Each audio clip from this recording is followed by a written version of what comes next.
Good morning. How are you? It's been great, hasn't it? I've been blown away by the whole thing. In fact, I'm leaving. There have been three themes, haven't there, running through the conference, which are relevant to what I want to talk about. One is the extraordinary evidence of human creativity in all of the presentations that we've had and in all the people here. Just the variety of it and the range of it. The second is that it's put us in a place where we have no idea what's going to happen in terms of the future. No idea how this may play out. I have an interest in education. Actually, what I find is everybody has an interest in education. Don't you? I find this very interesting. If you're at a dinner party and you say you work in education, actually, you're not often at dinner parties, frankly, if you work in education, you're not asked, you know, and you're never asked back, curiously. That's I think it strikes me. But if you are, and you say to somebody, they say, what do you do? And you say you work in education, you can see the blood run from their face. They think, oh my God, you know, why me? It's my one night out all week. But if you ask people about their education, they pin you to the wall. Because it's one of those things that goes deep with people. Am I right? Like religion and money and other things. So I have a big interest in education, and I think we all do. We have a huge vested interest in it, partly because it's education that's meant to take us into this future that we can't grasp. If you think of it, children starting school this year will be retiring in 2065. Nobody has a clue, despite all the expertise that's been on parade for the past 4 days, what the world will look like in 5 years' time. And yet we're meant to be educating them for it. So the unpredictability, I think, is extraordinary. And the third part of this is that we've all agreed, nonetheless, on the really extraordinary capacities that children have, their capacities for innovation. I mean, Serena last night was a marvel, wasn't she? Just seeing what she could do. And she's exceptional, but I think she's not, so to speak, exceptional in the whole of childhood. What you have there is a person of extraordinary dedication who found a talent. And my contention is all kids have tremendous talents, and we squander them pretty ruthlessly. So I want to talk about education, and I want to talk about creativity. My contention is that creativity now is as important in education as literacy, and we should treat it with the same status. Thank you.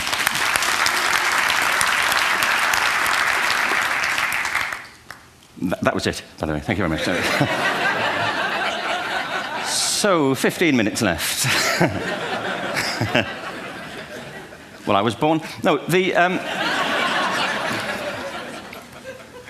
I had a great story recently, I love telling it, of a little girl who was in a drawing lesson. She was 6, and she was at the back drawing, and the teacher said, this little girl hardly ever paid attention. And in this drawing lesson, she did. And the teacher was fascinated. She went over to her, and she said, what are you drawing? And the girl said, I'm drawing a picture of God. And the teacher said, but nobody knows what God looks like. And the girl said, they will in a minute.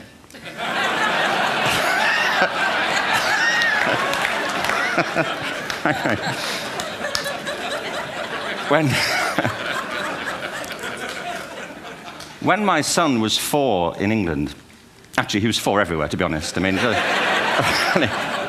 if we're being strict about it, wherever he went, he was 4 that year. But he was in the Nativity play. Do you remember the story? No, it was big. It was a big story. Mel Gibson did the sequel. You may have seen it. I don't know. It was Nativity 2. But James got the part of Joseph, which we were thrilled about. We consider this to be one of the lead parts. We had the place crammed full of agents and T-shirts, you know. James Robinson is Joseph. He didn't have to speak, but do you know the bit where the 3 kings come in?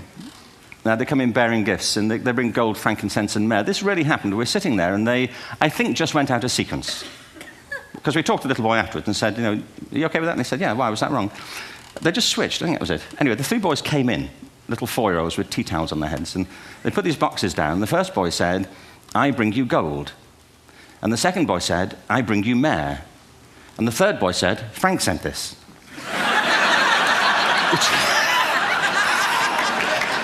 That was great.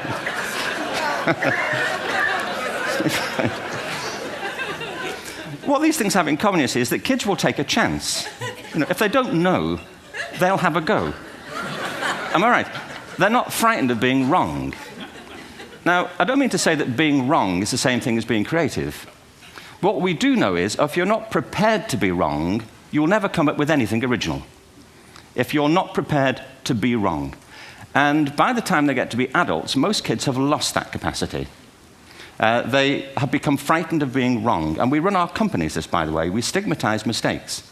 And we're now running national education systems where mistakes are the worst thing you can make. And the result is that we are educating people out of their creative capacities. Picasso once said this. He said that all children are born artists. The problem is to remain an artist as we grow up. I believe this passionately, that we don't grow into creativity, we grow out of it. Or rather, we get educated out of it. So why is this? I lived in Stratford-on-Avon until about 5 years ago. In fact, we moved from Stratford to Los Angeles. So you can imagine what a seamless transition this was from LA. Actually, we lived in a place called Snitterfield, just outside Stratford, which is where Shakespeare's father was born. Are you struck by a new thought? I was. You don't think of Shakespeare having a father, do you? Do you? Because you don't think of Shakespeare being a child. Do you? Shakespeare being 7. I never thought of it. I mean, he was 7 at some point. He was in somebody's English class, wasn't he? Do you understand? Really? How annoying would that be?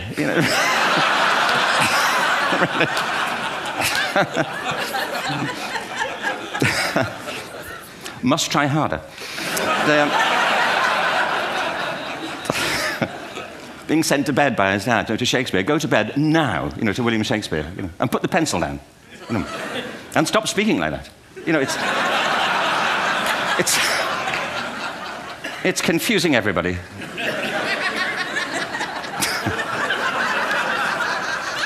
Anyway, we moved from Stratford to Los Angeles, and I just want to say a word about the transition. Actually, my son didn't want to come. I've got 2 kids. He's 21 now, and my daughter's 16. He didn't want to come to Los Angeles. He loved it, but he had a girlfriend in England. This was the love of his life, Sarah. He'd known her for a month. Mind you, they'd had their 4th anniversary, because it's a long time when you're 16. Anyway, he was really upset on the plane. He said, I'll never find another girl like Sarah. And we were rather pleased about that, frankly, because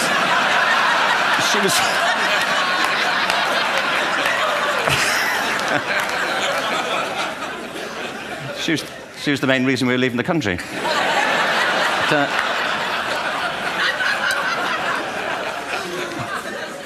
But something strikes you when you move to America and when you travel around the world. Every education system on Earth has the same hierarchy of subjects. Everyone, doesn't matter where you go. You think it would be otherwise, but it isn't. At the top are mathematics and languages, then the humanities, and at the bottom are the arts, everywhere on Earth. And in pretty much every system, too, there's a hierarchy within the arts. Art and music are normally given a higher status in schools than drama and dance. There isn't an education system on the planet that teaches dance every day to children the way we teach them mathematics. Why? Why not? I think this is rather important. I think maths is very important, but so is dance. Children dance all the time if they're allowed to. We all do. We all have bodies, don't we? Did I miss a meeting? I think... Truthfully, what happens is, as children grow up, we start to educate them progressively from the waist up. And then we focus on their heads, and slightly to one side. If you were to visit education as an alien and say, what's it for, public education, I think you'd have to conclude, if you look at the output, who really succeeds by this? Who does everything they should? Who gets all the brownie points? Who are the winners? I think you'd have to conclude the whole purpose of public education throughout the world is to produce university professors. isn't it? They're the people who come out the top. And I used to be one. So there, you know. And I like university professors, but, you know, we shouldn't hold them up as the high watermark of all human achievement. They're just a form of life. You know, another form of life. But they're rather curious, and I say this out of affection for them. There's something curious about professors. In my experience, not all of them, but typically, they live in their heads. They live up there, and slightly to one side. They're disembodied, you know, in a kind of literal way. You know, they look upon their body as a form of transport for their heads. You know, it's... Don't they? It's a way of getting their head to meetings.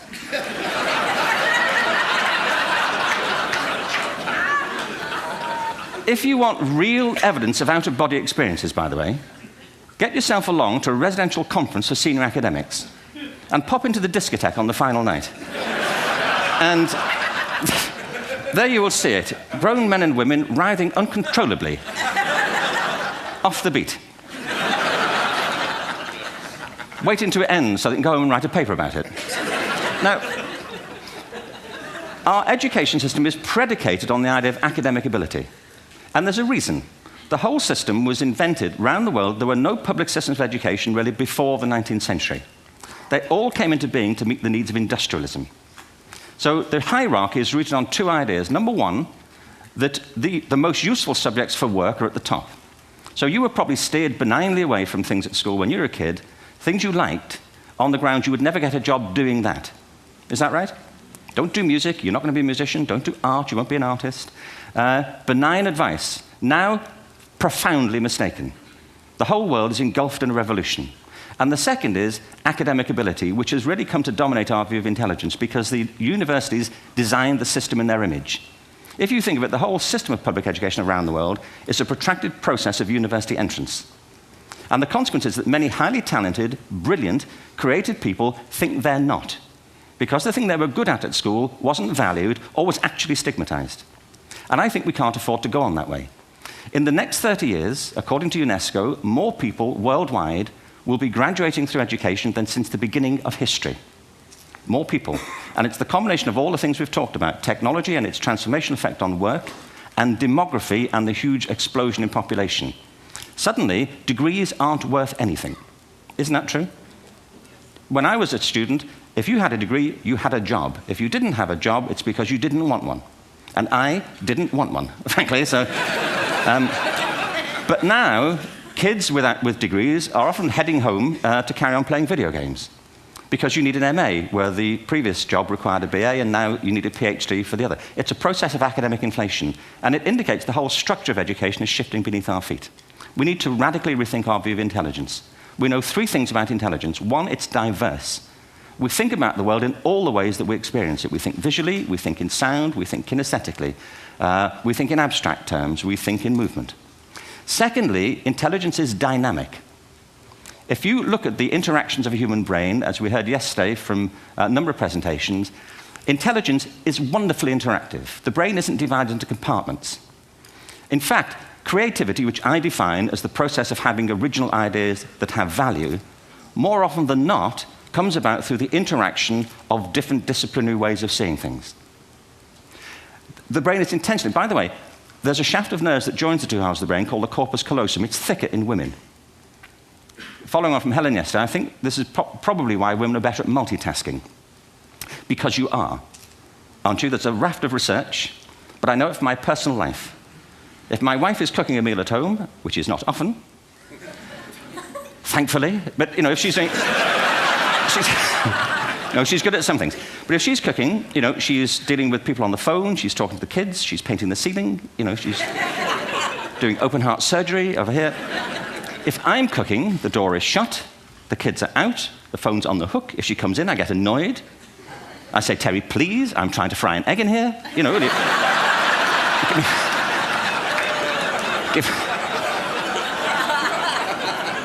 give me a break. Actually, there was, do you know that old philosophical thing? If a tree falls in a forest and nobody hears it, did it happen? Remember that old chestnut? I saw a great T-shirt, really, recently, which said, if a man speaks his mind in a forest and no woman hears him, is he still wrong?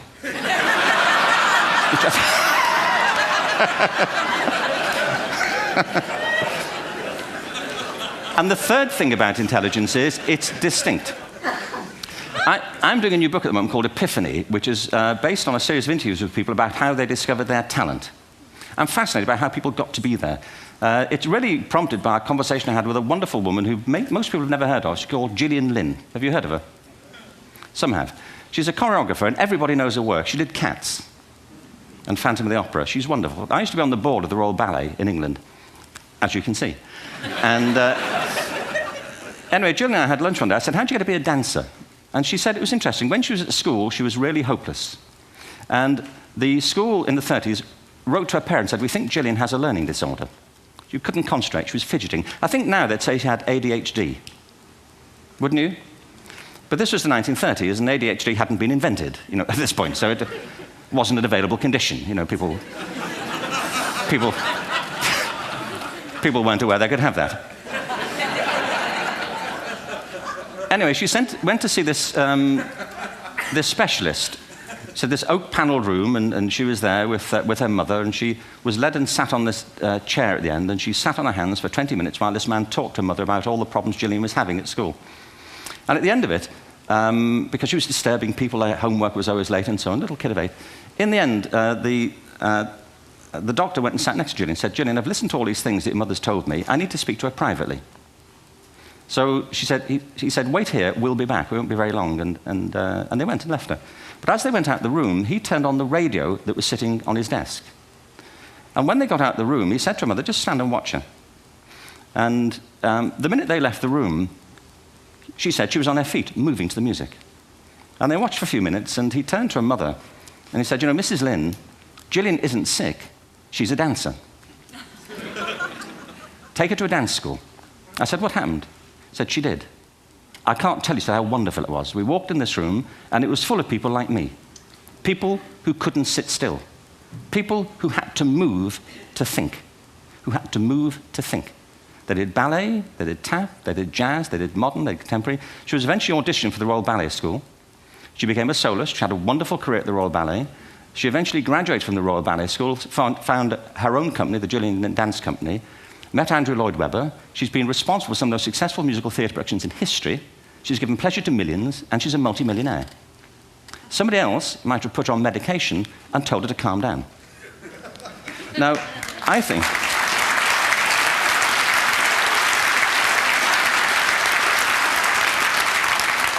What I think it comes to is this. Al Gore spoke the other night about ecology and the revolution that was triggered by Rachel Carson. I believe our only hope for the future is to adopt a new conception of human ecology, one in which we start to reconstitute our conception of the richness of human capacity. Our education system has mined our minds in the way that we strip mine the earth for a particular commodity, and for the future, it won't serve us. We have to rethink the fundamental principles on which we're educating our children. There was a wonderful quote by Jonas Salk, who said, if all the insects were to disappear from the earth, within 50 years, all life on earth would end. If all human beings disappeared from the earth, within 50 years, all forms of life would flourish. And he's right. What TED celebrates is the gift of the human imagination. We have to be careful now that we use this gift wisely and that we avert some of the scenarios that we've talked about. And the only way we'll do it is by seeing our creative capacities for the richness they are and seeing our children for the hope that they are.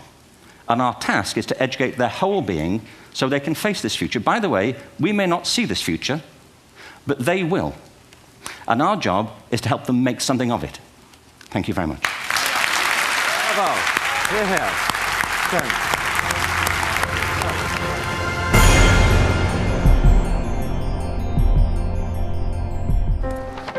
What if great ideas weren't cherished? What if they carried no importance? Or held no value?